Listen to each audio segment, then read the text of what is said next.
Hey guys, what's up? I hope you're having a great day today.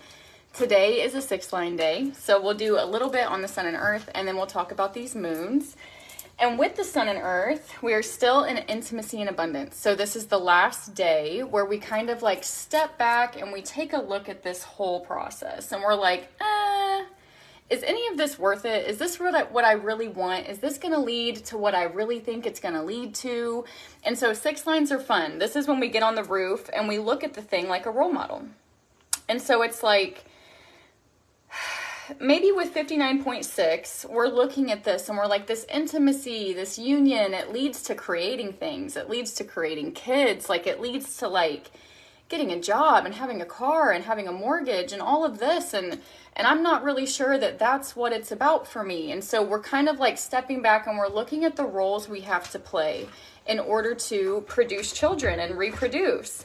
And something that the 6th line is going to look at is like, okay, well, what happens outside of what we produce? You know, like what's there? And I'll tell you what's there. There's sexuality, maybe without union, maybe without deeper union, maybe like one night stand, being empowered in your sexuality, getting out there and sharing yourself with people. And then the other end, maybe you're like, if we're not going to do the whole kid trip, if we're not going to really create anything, like you got to be my soulmate, like you've got to be someone that I am just like head over heels for, someone that makes my life better, worth living, makes me have the feelings, makes me feel in love about all of it, And so these are kind of the concepts that we're looking at here. And so there's something interesting about attracting love, attracting partners, people to create with, and that's about choosing self, being in your individual integrity. And I'm telling you what, guys, I've seen this with Bear, I've seen this with myself, I've seen this with my sessions clients. As soon as you decide, all right, it's me, like I'm married to life. I love myself, I'm enough, life's enough, everything's as good as it's, it's fine as it is. I accept what it is. As soon as we can do this, the right forces start showing up. That's when you start attracting your soulmates. And I'll tell you what, I love the concept of soulmates and this 6-line stuff. Go on then, you pets. And so many of my sessions people are 6 lines. And it's like, truly, I feel like I have so many soulmates. I actually just talked to one last night. And she's been with me for like almost 6 years, bi-weekly, like we get together and I build these relationships with these people. And it's like, I feel like I'm at the point where it's like, you're my soulmate or you're out of here. Like you're coming with me forever or, like you can come and go and that's fine. But it's like, I love to collect some soulmates for myself. And so there is that. Choose yourself, choose life. Your people will come to you. If you have faith that everything is fine as it is, everything will begin to move. And we're going to talk about that too with the moon being gate 60. And so 55.6 in the earth, this is where we're being grounded. And these themes are so big for the shift that we're going into, the shift of the sleeping phoenix, which culminates in 2027. And one of the big pieces of this shift is emotional awareness, becoming consciously aware of the emotional wave. Maybe you can call it spirit awareness. And in 55.6, spirit awareness awakens. So this is something that is a mutation where the emotional spirit can awaken in human beings and we gain some new form of awareness. And so I love this line. And this emotional awareness that we're coming to, it's going to be something that exists outside of ourselves. And the only way we're going to be able to ground ourselves in this awareness is by being within our individual integrity, right? So I love myself, I love life, I accept what it is, right? I'm fine, like I know that life works with me, I know that I don't have to worry. Like you are in your individual integrity, you are in yourself. And as you get to this place, you get to see how naturally life can flow. Like you get to come into your alignment with your people in your places and you're just watching this thing flow and take care of you. And to me, this is emotional awareness.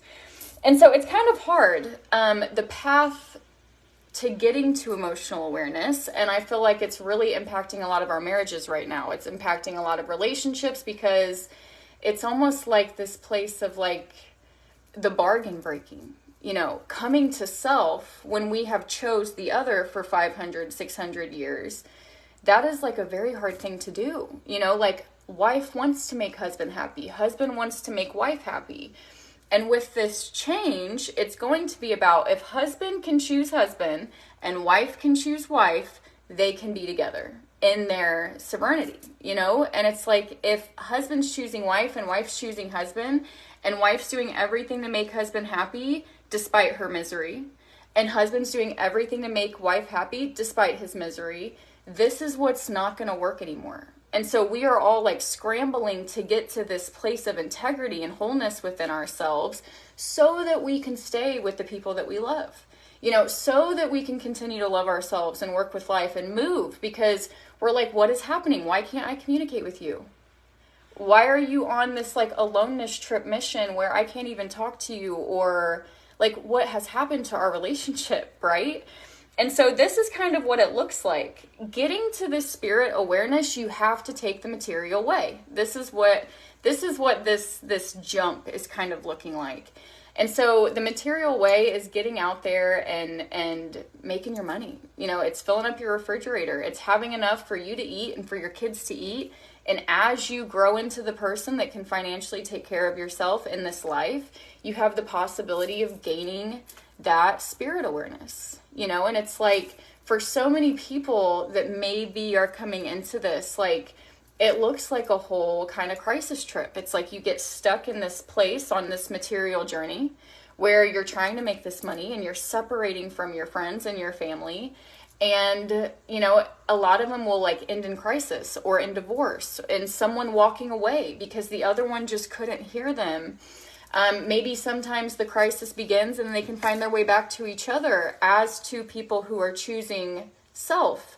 And so this material way, we can't have spirit until the bellies are full. We can't build a church until we've plowed the fields and harvested the crops and all of the things. And so this material way, let life lead you to making your mark, your income, your progress. And as you're doing that, you have the potential to come into this new awareness. And something about that, when I said that it squeezes people into aloneness, it's like you can't communicate through this thing. It's like you're trying so hard to, and like you're literally not even taking in what the other one is saying. And so it's a really strange place. And what I do know from what I've watched in people, it's like as soon as we can get to self, we can eliminate these like push-pull dynamics, this running towards and running away from. We can be still, we can be the center of the storm, right? The awareness exists outside. Life is showing you what's going on. And so it's really incredible, but it can be so challenging and confusing to make your way there. And so the moons today, we are in gate 60. This is the gate of acceptance or the gate of limitation. And so this is a root pressure, and this is the root pressure to mutate. So it's like it comes in bursts. It's not some sustained flow. It's like, boom, it's on. Boom, it's off. And you're like, wait, where'd it go? Like, where'd my knowing go? Like, why do I feel so stuck? Why can't I move? Why am I here in this limitation? And so it's like this pulse, this coming and going, it is kind of releasing that limited energy as like a timing mechanism. It's like there's a specific timing of when you're in this up and when you're in this down, and you don't get to the next up until 2020. It's like it's a timing mechanism. And so many people, it's like we can't honor the slow parts of life. Like we can't honor the down. It's like, yes, you can. You can accept and love exactly where you are. And you can know that if you're in a down, you're on the way to the next up, because it doesn't just end, right? It goes up and it goes down. It goes up and it goes down. And so we can accept our limitations. We can accept the times when the pulse is off. We can accept the times, and we can accept that the times that we do know are coming, the times where we're up, that's coming, and we can enjoy and be where we're at in our down. And so accepting your limitations is the heart of the process. That is transcendence. It's like, I can sit here and try to do something for years, or I can just accept and be like, you know what? I can't do that. Like, I've tried so hard, and for some reason it's just not working for me. And so like I accept that I wasn't made to blank. And it's like in the next week, something's going to come to you to show you that you can blank. You just had to accept yourself as you were first before the solution was going to come. You know, if emotional awareness is all about being in that individual integrity, you can't be denying yourself and being forceful out of some type of self-hate or lack of worth or not thinking that you're good enough, right? Like acceptance is the transcendence, because you're like, oh, I'm good enough even if I can't run a marathon. I'm good enough even if I am, you know, if I have a broken arm. Like, it's okay. Like, I can accept where I am.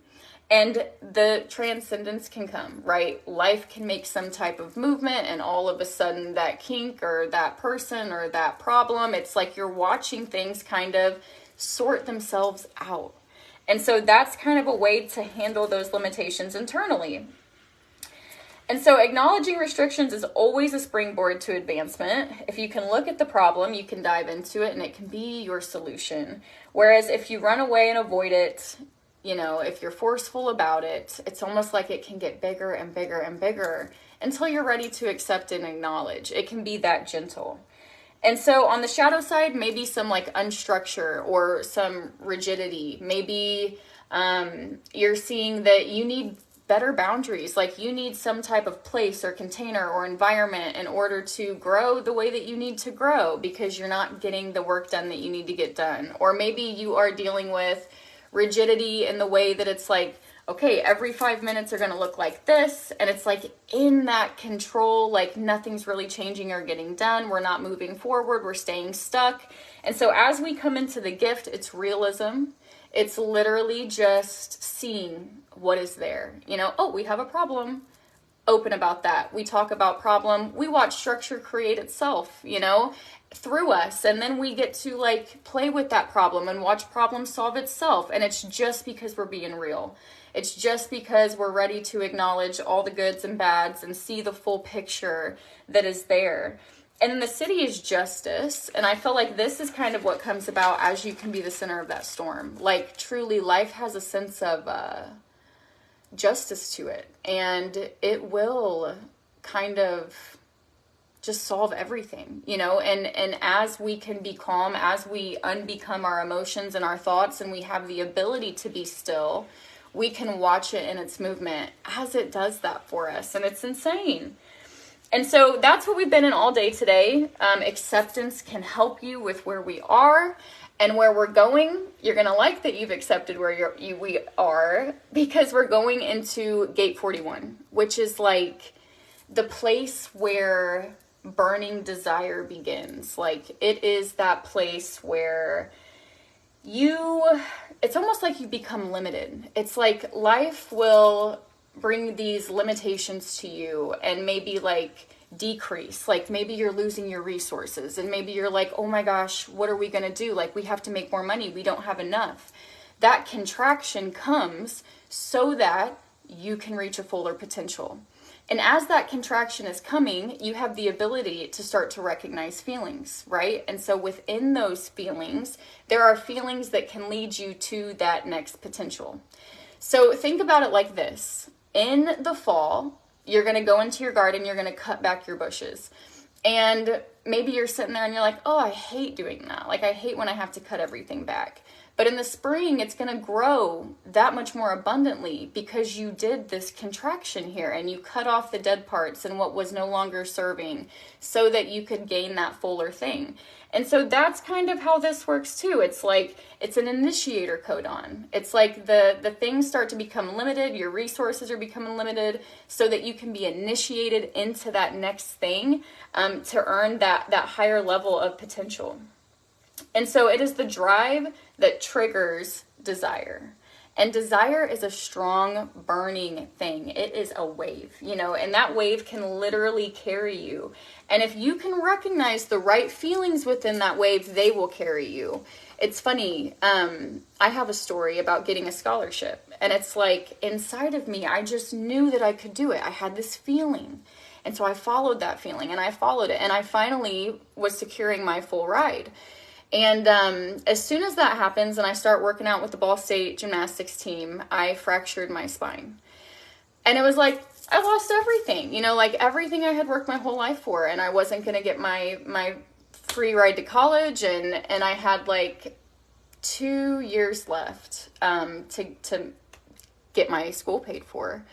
And ironically, you know, I just kept following that feeling. I was like, I don't know how I'm going to do it, but I'm going to do it. I don't know how, but I'm going to do it. And it's like, I followed that feeling all the way to becoming an art major. And my parents are starting to look at me like, art? You know, like, this is what it is. And I'm like, this is what it is. And so I'm taking this senior art class, and I do this painting, and I did it wrong.